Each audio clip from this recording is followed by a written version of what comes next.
I was illegally gambling at a Indian casino establishment probably at 14, 15. It was like oxygen for me. I had to have it. I really did. I would sleep and dream about jackpots. I would hear them spinning in my mind. I was sick, man. I wasn't the same person, man. It was very ugly. Very, very ugly. Today's podcast guest is Nick Ruiz. He shares his story of gambling addiction and recovery, and he tells a little bit about his life as a professional wrestler. But before we dive into his story, I have just one favor to ask from you. There's so many of you that watch this channel regularly, but you haven't yet hit that subscribe button. You might have actually thought that you subscribed, but maybe you didn't. So just go and double check. And my promise to you, if you do subscribe, is that I'm going to continue to work hard each and every day to spread the message that gambling addiction is real. So I started gambling at a very young age. My best conclusion on how it started was probably, I want to say, anywhere from 8 to 10 years old. I would go to the grocery store with my grandfather, and he would buy me like those scratch-off tickets. Yeah. So the scratch-off tickets when you were young with your granddad. And what were you feeling like when you were doing those? Was it like family time? Was it excitement? Like, what was the feelings like? Excitement, exciting of, hitting a big one, because my grandfather played the lotto and that fairly consistently. So, I mean, it was just fun for me to do with him. Sure. At that time. And how old are you now? I am 39. I just turned 39. Gotcha. Well, happy birthday. Thank you. And so basically then we're looking at like 28 years of gambling then, right? Yep. Okay. Yeah.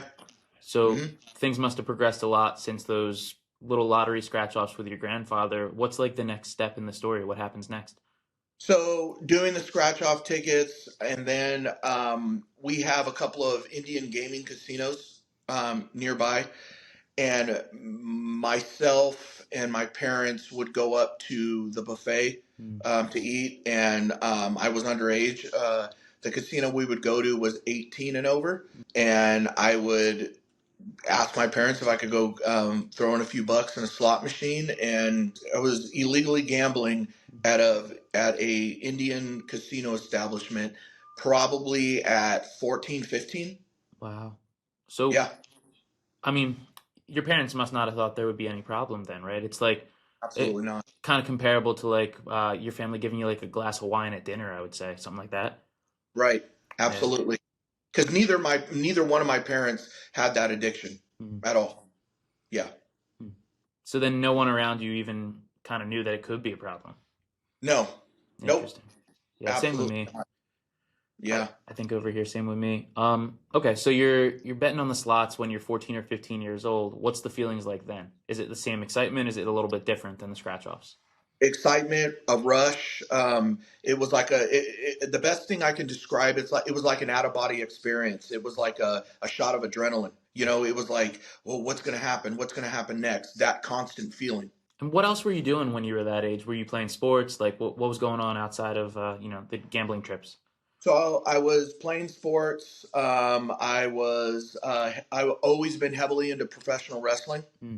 So I was a huge wrestling fan, I do that now professionally.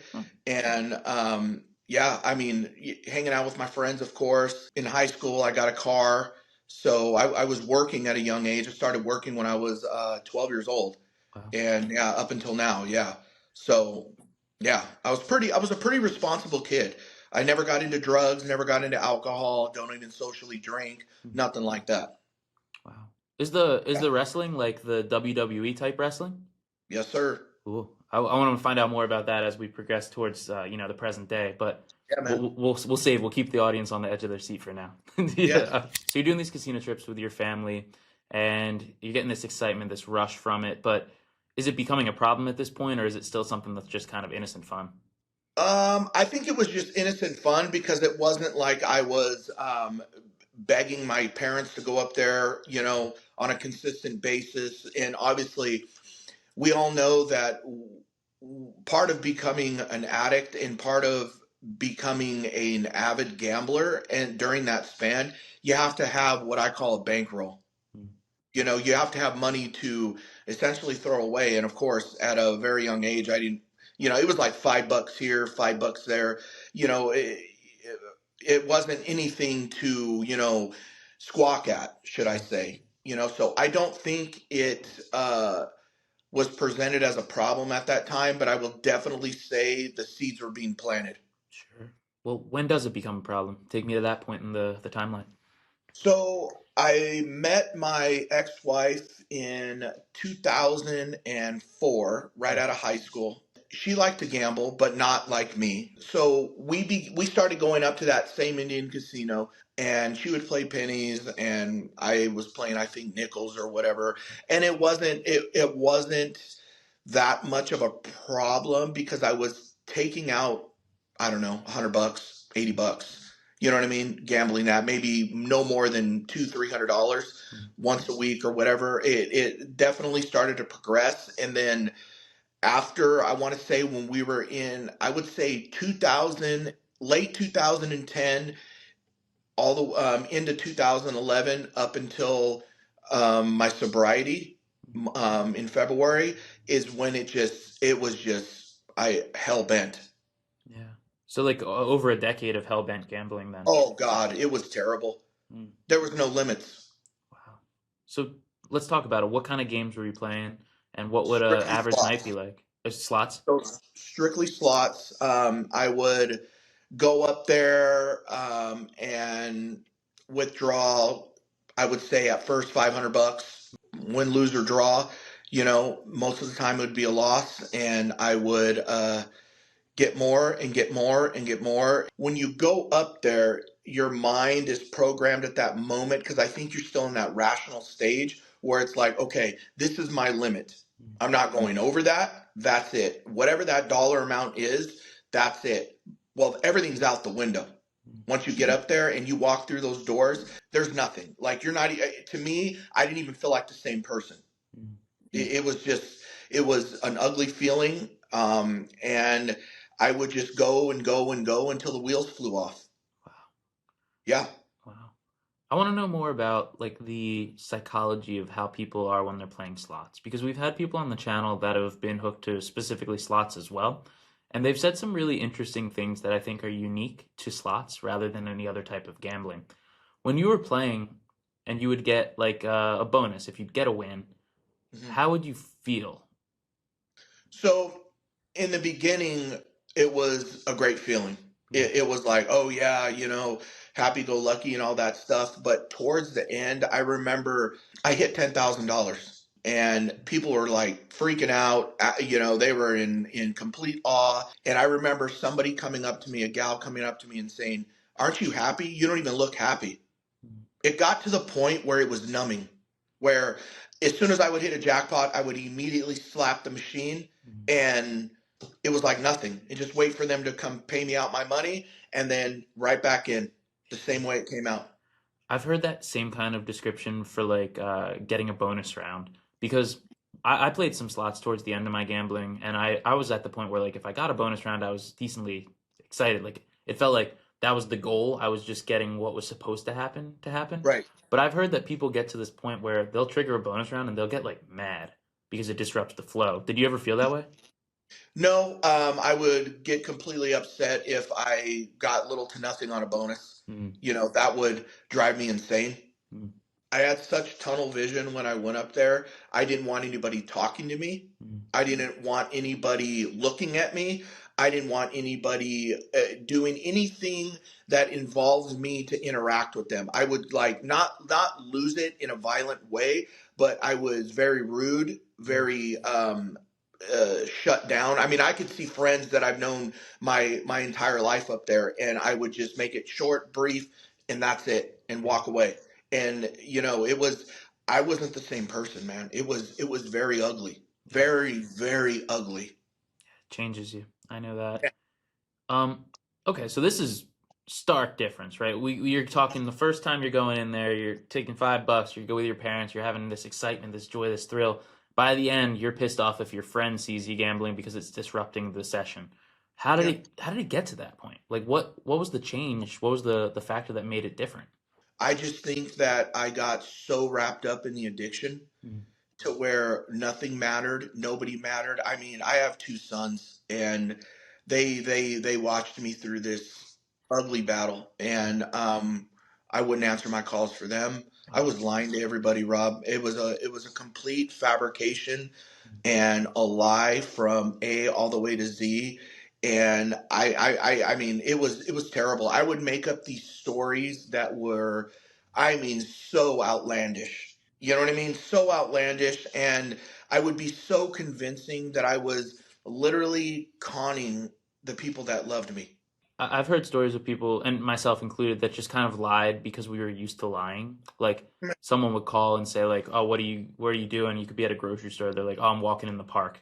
Like just because you're so used to telling lies. Tell me about the last night that you gambled. What was it that got you to finally stop? And then I want to know how it felt to tell the truth. So, as far as telling the truth, my mom knew how bad my addiction was. Mm. She did. She did try to, save me multiple times. She was always aware of it. I wouldn't engage with her because my mom is very, I guess my mom can be very judgmental, but she's very hard. She's not the type of mother that you can call and say, "Oh, I've had a rough day, and I did this bad. I shouldn't have done this." She's going to listen, but she's also going to say, she's going to be brutally honest and say, "Well, you did it to yourself," type thing.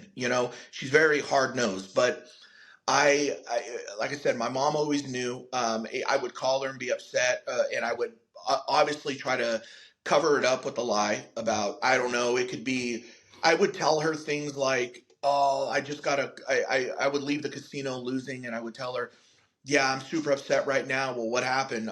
Somebody got into my bank account and took all my money, and she would be like, "Are you telling me the truth? Or did you go up and gamble?" I'd be like, "No, mom, I didn't go up and gamble. Like, I didn't. Like, why is everything wrapped around gambling?" She's like, "Because I can always tell." And she didn't yell at me or anything like that. She knew.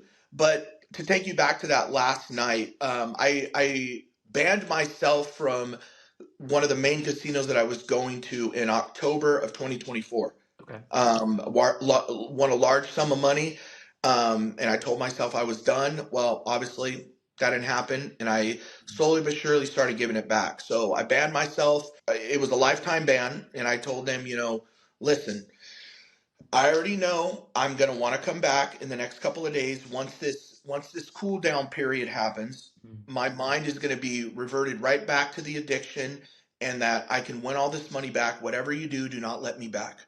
Do not let me back. I'm telling you right now, do not let me back. And they said okay. And I want to say within a week, I was already making calls to get them to lift that ban. And thankfully, they stood their ground and said, "No, it's not happening." So then I went back to the original casino that I would go to where I first started my addiction, going there with my parents. I got back there, and I don't know if it was a sign from God. I'm not really a religious guy, but it didn't matter what I touched, Rod. I couldn't win nothing. It was terrible. And I would win here and there, but it wasn't large amounts or anything. But that last night, I mean, I remember texting friends, "Hey, this happened to me. Can I borrow money?" For me, as a 39-year-old man, I make really good money. Really, really good money. I own a small business, and I also have a full-time job that I work from home for, and it pays me very well. And I had no business being in the situation I was in. And that last night, I just remember I was betting and betting and betting, and rent was due, car payments were due, credit card payments were due, um, and there was nothing left, and I had a panic attack to the point where I had to sit down on near a slot machine. I just broke out in a very very cold sweat. My eyes started blinking, and I couldn't feel myself. I don't know what was going on, but it hit me, and I just was like, "Dude, like, I can't do this, man. Like, I've lost everything. I got served eviction paperwork. I was 3 months behind on my car. They were calling me. It was a nightmare. It was a nightmare. I couldn't sleep. And that last night, I was just I didn't know what to do, because I had had plenty of nights like this where I left there with absolutely nothing, and would scream, cuss, and freak out on the drive home. Wish I just stayed home and laid on the couch with my dog. And obviously I didn't do that. And I was so disgusted in myself, and I just was like, listen, this has got to be the crossroads in which I finally cut this off. Like, I've said this before, and I end up back as soon as I get paid again. And I remember calling my mom and breaking down and just telling her, I literally bawled like a baby and cried and told her. And that next morning was a Saturday, and I had to drive all the way to the Bay Area and wrestle and at that point in time in my wrestling career, it was so bad that I couldn't even concentrate in the ring. And this is a dream that I've had since I was a kid. And I'm sitting there entertaining people. I just couldn't. I couldn't comprehend. I couldn't concentrate. My anxiety was at an all new high. And when I was in that ring, that's all I was thinking about was slot machines. How much money I lost. How I could get it back. And a lot of my trips were to Vegas. I mean, that's the dungeon right there. So I just told my mom, and I told her I had to go to the Bay Area the next day to wrestle, and I said I need to permanently ban myself from this casino, because once I do that, the other one's already out of the picture. There's no place to go. And I've never been an online guy, never. So I just told her, and I was like, but the only way I'm going to do this is if you come with me. That's the only way it's going to happen, because I can say it, but am I actually going to do it tomorrow? My mind could be already saying, all right, wait for your paycheck. Everything will be all right. You'll go back up there. You'll win it all back. You know what I mean? The same old story. Um, and she said, okay. And she goes, I will do that with you. I didn't get home until I think like 2 or 3, 4 o'clock in the morning that day after my show. I was extremely exhausted. She called me at like 10 in the morning. She goes, are you ready? And I said, I'm laying down right now. I'm super tired. I was like, just give me a little bit. She goes, no, I'm ready. I'm dressed. Come pick me up now. We're going. And she was like, I'll be waiting outside for you. And she did. And we went up there. I signed the self-exclusion paperwork. And, not that it was true, but she told those people, she said, listen, my son has a very bad addiction. And if you let him in here, he is going to kill himself. Wow. Do you understand that? He is going to kill himself. So I highly suggest he is not allowed back here again. And that was the last day I walked into a casino and gambled. Wow. Yeah. Gambling can wreck your finances, but you don't have to handle the recovery process by yourself. At GamFin, they help people struggling with gambling debt to take back control in their lives. Whether it's budgeting, debt management, or rebuilding your financial future, their experts are here with real support. Your money doesn't have to define you. Visit gamfin.org today and take the first steps towards rebuilding your financial future. Hope starts here. Check out the description of this video for a link to check them out. I hear a lot of stories, and a lot of the common thread is having someone that is your support kind of drawing a line in the sand and helping you forward to make that like final push, that final decision. So that's really awesome that you had your mom there. In the time since that, how has life changed? What have been some of the challenges of recovery? I am completely shocked, because I think at one point I wanted to quit, of course, but I was always afraid of what my life would be without gambling, because it was so consumed. Like, I was programmed like every certain day to go up there at a certain time. You know what I mean? It's like clockwork. It's like waking up and taking a shower. That's how it was for me. And like I said, I'm really shocked, because after that, I haven't had absolutely no urges, Rob, whatsoever. I've wrestled in Vegas a few times since then, and when I see the slot machines, I get disgusted. It's disgusting to me. And I'm like, man, I'm glad I don't miss this. And to tell you a quick story, last week, I have a friend of mine who's a doctor. He likes to gamble. There's a couple of card rooms here in town. He wanted to go gamble, and he likes for me to go with them. So, I do try to persuade him to do other things, but he's going to do what he's going to do. And, I'll go up with them, and I'll just sit there and watch him. And I see people with that same look that I had. They could have $2,000 worth of chips, and within a blink of an eye, it's gone. And I remember last week he had asked me, he said, hey, I'm going to go to the restroom. These are my chips. Bet for me. I said, no, I'm not doing that. And he goes, Come on, man. He goes, I don't care if you win or lose. Just bet. I was like, nope. I go, I'm not doing that. And he was like, I'm literally going to be back in 2 to 5 minutes. Just bet. He goes, it's not a big deal. You know how to play. I didn't do it. Hmm. I didn't do it. I refuse. Interesting. I'm not going to fall back into that cycle. Not that I feel like I would, but I do feel like even though it's not my money technically, I feel like betting right there, I would have let myself down. Yeah. I think that's fantastic that you stayed away from it. I mean, does Yeah. he know that you've been struggling with this? No, nobody knows.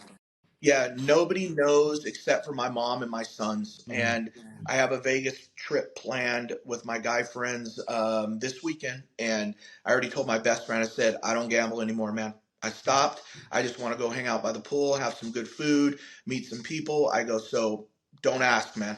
I'm not doing it.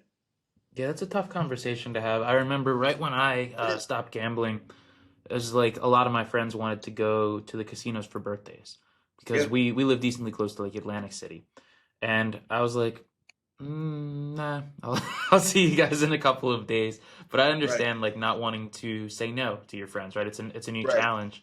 Would you be okay with this being how they found out that you had a Absolutely. problem? Yeah. Absolutely. 100%. I mean, I'm not afraid of it.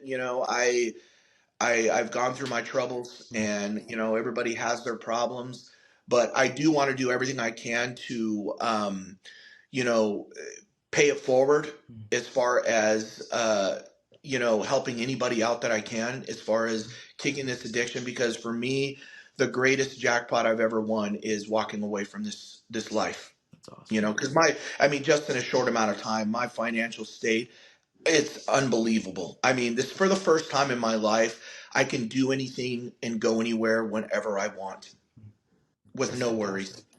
Yeah. And it's I owe that to God.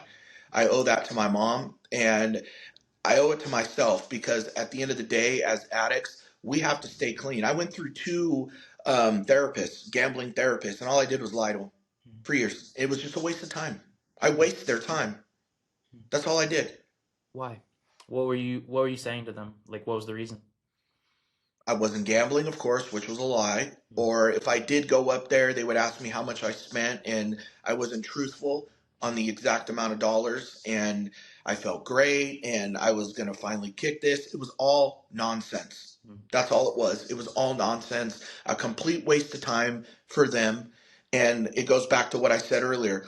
I was afraid of what my life was going to look like without gambling, because it was like oxygen for me. I mm, had to have it. I really did. I mean, it was like I would sleep and dream about jackpots. I would hear them spinning in my mind.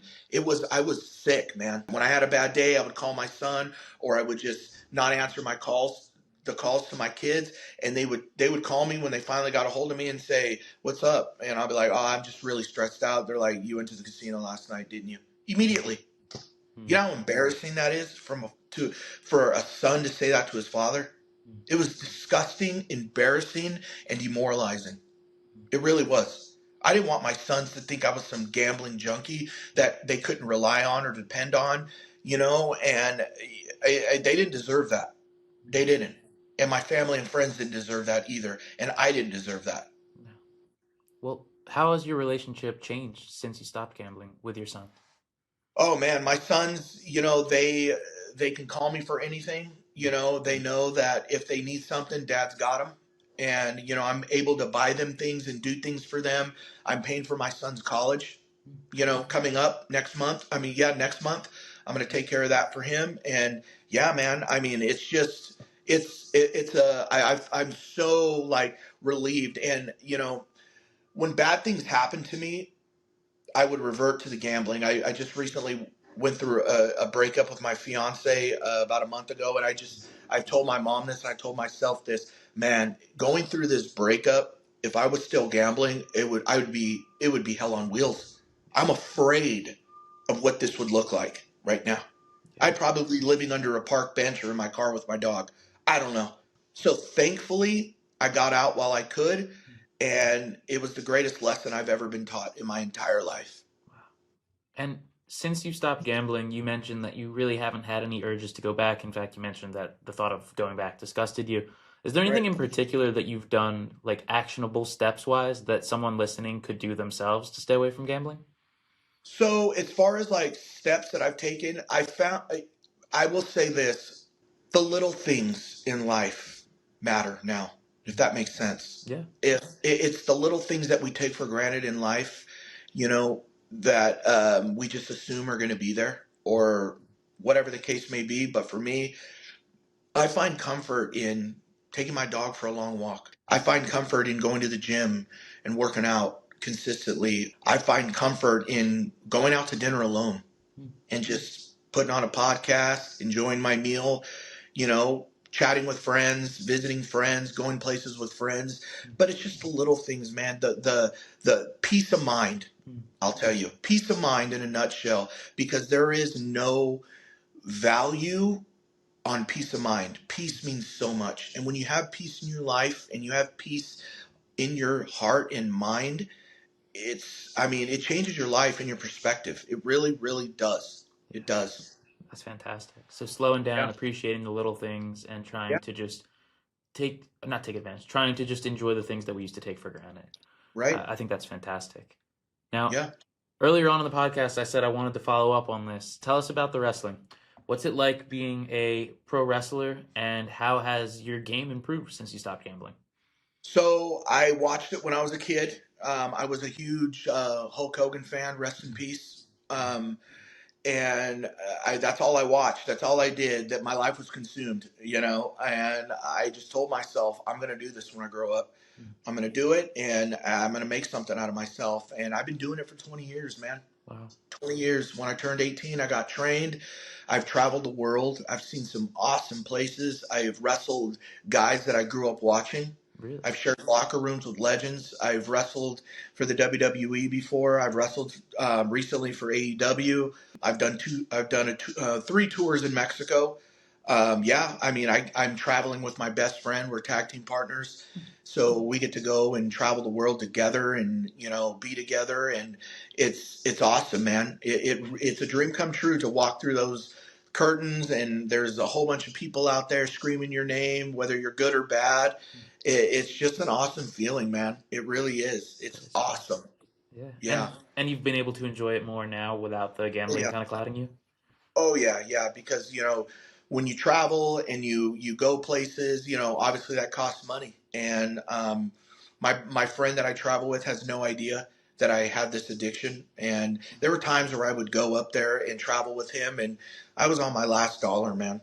And it was embarrassing. I couldn't really enjoy myself, like I said, because my mind was so consumed with the gambling and getting my money back. And I had a lot of guilt, a lot of remorse, and a lot of coulda, woulda, shoulda. I wanted so badly to go back to the past and rewrite my wrongs, but we all know we can't do that. That's not humanly possible. Not to go off on a tangent, but keeping this bottled up, because it's the easiest addiction to hide. When you're on heroin, when you're on cocaine, when you're an alcoholic, or whatever type of drug, it could be medication drugs. You can see it. It shows in your appearance. It shows in your the way you act, the way you talk. There's so many different things that you can see in an addict to can tell, like, that guy's on drugs, unfortunately, or that guy's an alcoholic, or whatever the case. But it's truly an easy addiction to hide, other than physically asking for someone's bank account. you know there you can, it's just like, I'm fine. Oh, it's a bad day. Oh, Yeah. okay.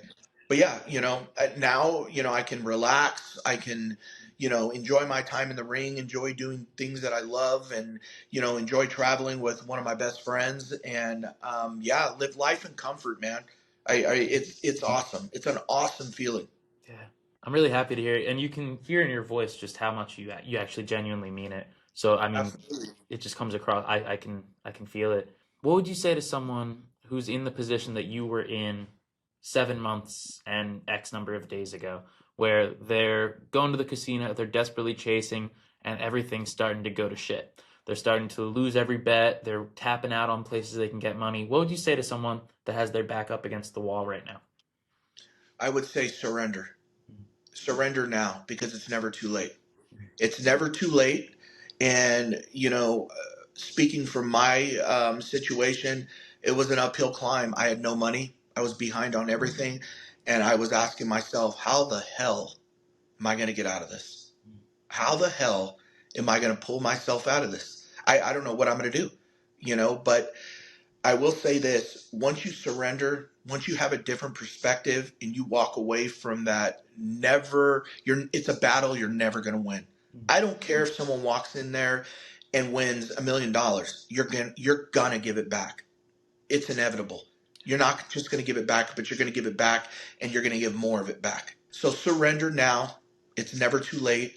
And once you make that leap and you get clean and sober, things will fall into place. I think I'm not a spiritual guy. Do I believe in God? I do, but to a point. But I'm not the type of guy that goes to church. But things start falling into place. It's crazy.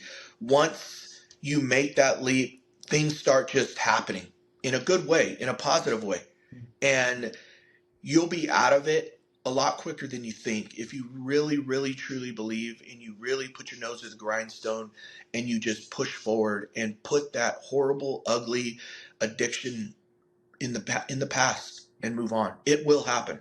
Don't know the timetable, but eventually you'll be able to look back and say, man, I was in a really screwed up place, dark, dark place mentally, and I pulled myself out of it. I mean, I can honestly say I pulled myself out of it, and I sleep better. I couldn't sleep, man. I was zombified. It was a terrible, terrible feeling, and it's just a cycle. It's like circling the toilet drain. It really is.